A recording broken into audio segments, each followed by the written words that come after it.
Hello and welcome. I am Joseph Hacker, and today I'm going to be talking to you about plagiarism in the pulpit.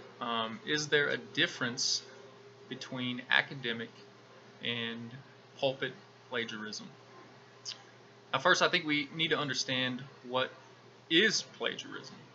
As Merriam-Webster's dictionary defines plagiarism as to steal, keyword, and pass off the ideas or words of another as one's own. So whether you're writing academically or preaching or teaching in a classroom, um, plagiarism is plagiarism.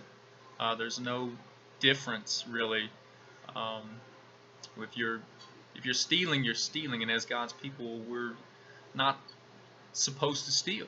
Right? God says we're not supposed to steal. It's a commandment. Um, and we need to follow what God says. But if you're like me, when you first hear plagiarism in the pulpit, I had mixed feelings about this, and I'm thinking, okay, plagiarism in the pulpit. What are we talking about in the pulpit? Aren't we speaking God's truth? And if we're sharing God's truth, then how can we possibly be plagiarizing? Because all of God's truth comes from God, whether he shares it with me or he shares it with you or he shares it with some pastor in Minnesota or wherever.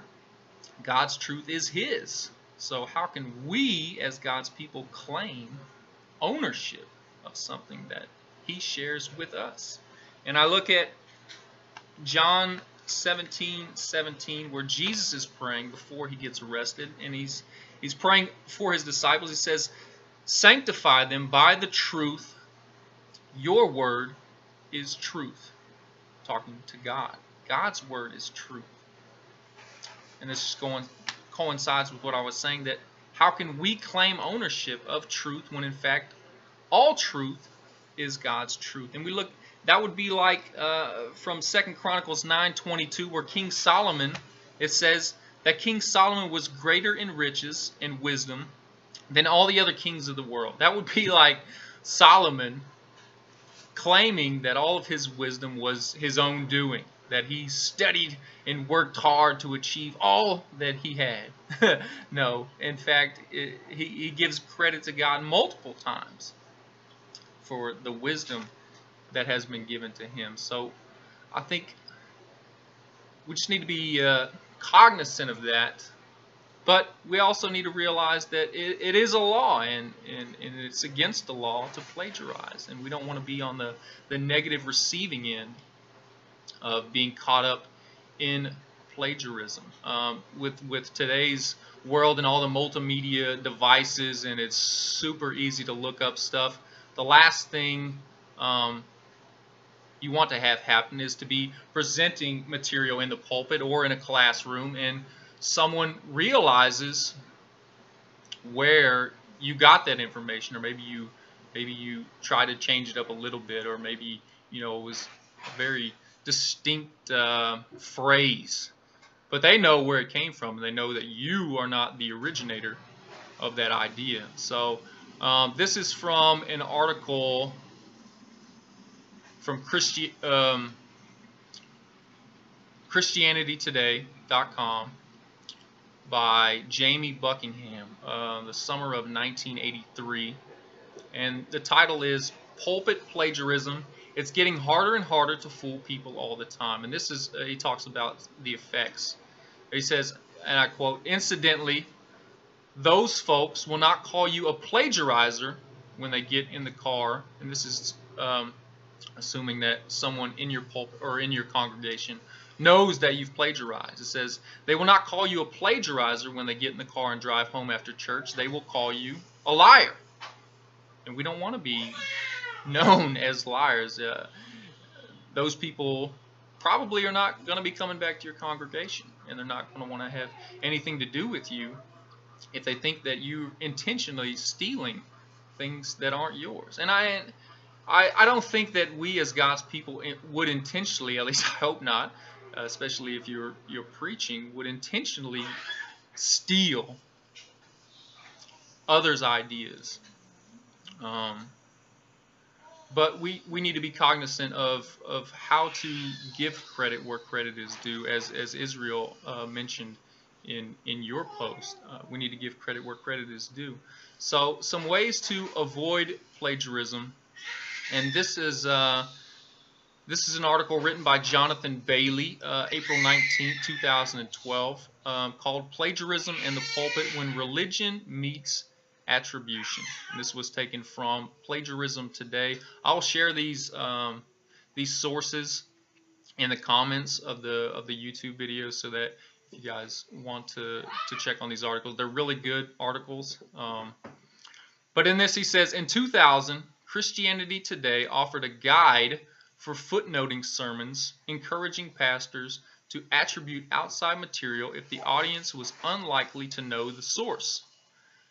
However, they encourage the attributions. However, they encourage the attributions to be brief and concise, leaving details to the bulletin if needed. And I think that's because I don't think, as a pastor, you want to be interrupting your sermon all the time. Saying where you got all of your sources. So maybe to just a lot of congregations have the big screen up, or you can put it in the bulletin as mentioned by Jonathan Bailey. Maybe putting it on the big screen so that people can see, or just letting people know at the end of the service where you got your material. And to summarize, I think Corrie ten Boom, and this is from the same article from Jamie Buckingham, Pulpit Plagiarism, and I think they summarize it really well in the article. And it says that Corrie ten Boom used to say that everything she had written or said was public property. She didn't want credit. She felt that glory should go to God, who gave her the ideas in the first place. And I totally agree. And it goes on to say, she never did understand why someone would publish something to these authors' credit. After all, she used to say, that's why we put it in print in the first place, to be used. On the other hand, she was always giving others credit. Perhaps that's a good rule to follow. Everything we say is free, and we expect nothing in return. Everything we borrow, we try to give credit, not because credit is due, but because God has a way of blessing honesty. And that's a very great way to look at it. And it goes back to what I was talking about earlier, that all truth is God's truth. So we should share it free of charge. We shouldn't get all up in arms when someone is using the ideas that God gave us in the first place. But just like Corrie ten Boom has mentioned, whenever we're referencing other people's thoughts or ideas that God has shared with them, or maybe it's an outside source of a person who's not religious in the first place, but we should always give credit to those people, because, like she mentions, God rewards honesty. And that concludes my presentation on plagiarism. I'm sorry for the lighting and me stumbling all over my words. I hope you have a blessed rest of your day, and thank you for your time.